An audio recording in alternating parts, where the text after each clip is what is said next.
Hello mga besh, maaga pa. Papunta ako sa sa part-time. Although alas 5 pa yung part-time ko, 2:30 na ako umalis kasi nga magbabas pa ako. Siyempre sayang naman kung mag-car lift. Magkano ang car lift? 35. Samantala ko commute lang ako nasa 12.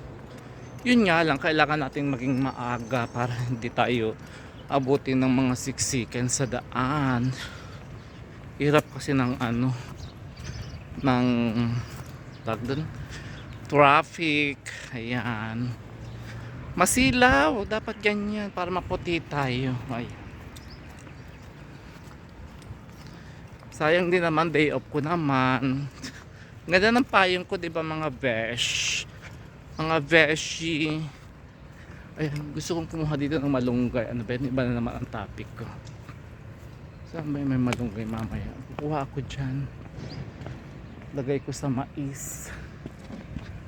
Ayan guys. Alam nyo na ang buhay abroad. Thank you so much.